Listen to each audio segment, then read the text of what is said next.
नमस्कार मित्रों, संधि संस्कृत की क्लास में आपका स्वागत है। अपन पढ़ रहे थे संधि, और संधि में आज अपन पढ़ेंगे अच संधि। अच संधि यानी स्वर संधि। जब हम बात करते हैं कि दो स्वर वर्ण आपस में जब मिलते हैं, यानी कि पहले शब्द के अंतिम में भी स्वर हो और दूसरे शब्द के प्रथम में भी स्वर हो, तो उन दोनों के मेल से जो मेल होता है या विकार पैदा होता है, उस विकार को कहते हैं अच संधि। देखिए कि संधि में अपन ने बताया था कि दोनों तरफ स्वर होने चाहिए, दोनों तरफ वर्ण होने चाहिए, यानी कि प्रथम शब्द का अंतिम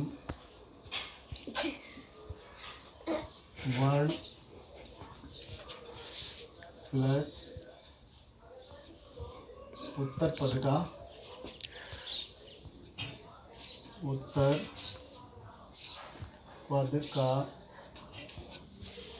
प्रथम वर्ण।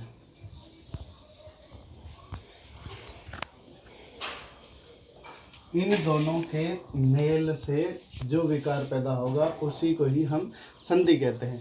अब यहाँ यदि दोनों तरफ यानी प्रथम शब्द के अंतिम में भी स्वर हो और उत्तर पद के प्रथम वर्ण में भी स्वर हो, तो उस विकार को अपन कहते हैं अच संधि। अच संधि की अगर परिभाषा की बात करेंगे तो परिभाषा इस प्रकार बनेगी।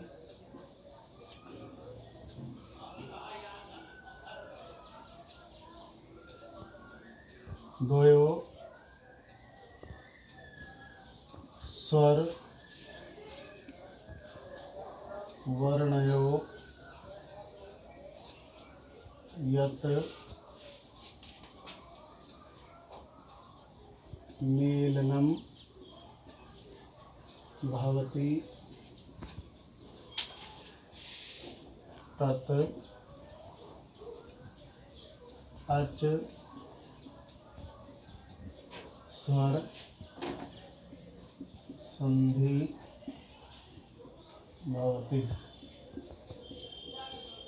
अर्थात जब दोनों तरफ द्वयो स्वर वर्णियों यानी दोनों तरफ स्वर वर्ण हो, तो उनके मेल से जो विकार पैदा होगा वह होगी अच संधि। इस तरह से एक उदाहरण देखते हैं। यथा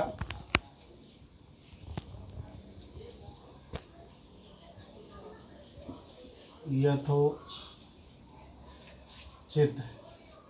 और इनका यदि अपन संधि विच्छेद करते हैं तो बनता है यथा प्लस उचित। यहाँ हम देख रहे हैं कि पहले शब्द का अंतिम वर्ण यानी थ और थ में आ की मात्रा यानी कि अंतिम वर्ण हो गया आ, और दूसरे शब्द का प्रथम वर्ण हो गया उ। इस तरह से जब इन दोनों का जो मेल होता है, इन दोनों से जो परिवर्तन होता है और जो परिवर्तन हुआ और वो परिवर्तन बना ओ, ठीक है।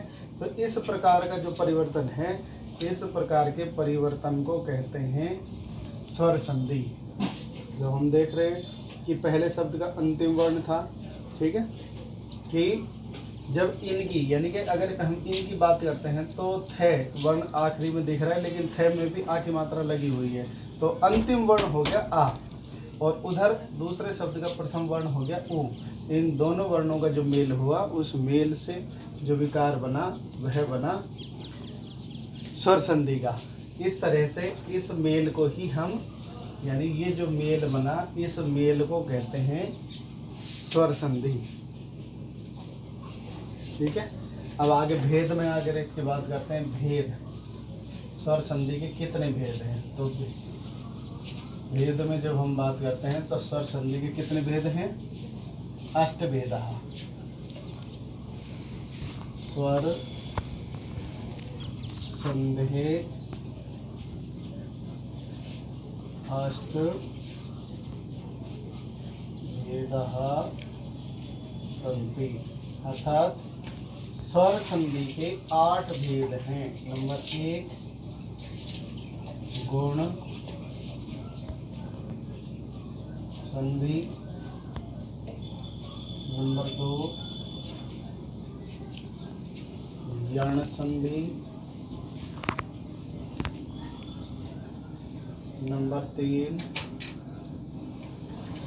दीर्घ संधि।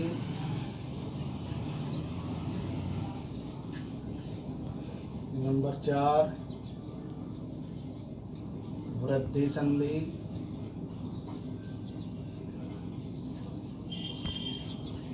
नंबर 5 अयादि संधि।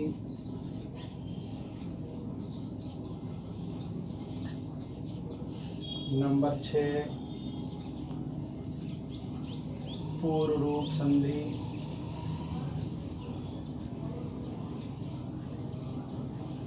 नंबर 7 पर रूप संधि।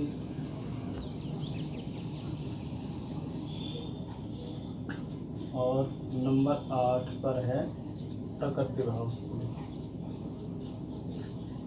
प्रकृति भाव संधि, ठीक है। यानी स्वर संधि की अगर सामान्य परिचय में अगर हम संधि की यानी कि अच संधि की अगर बात करें तो सबसे पहले अच संधि की परिभाषा, दो स्वर वर्णों के मेल को अच संधि कहते हैं, ठीक है। कोई भी उदाहरण से अपन समझा सकते हैं, जैसे मैंने यहाँ लिखा है यथा प्लस उचित, यथोचित, ये स्वर संधि का उदाहरण है। ऐसे बहुत सारे उदाहरण आपको अपने किताब में मिलेंगे, ठीक है। फिर भेद की बात करते हैं इसी सामान्य परिचय में।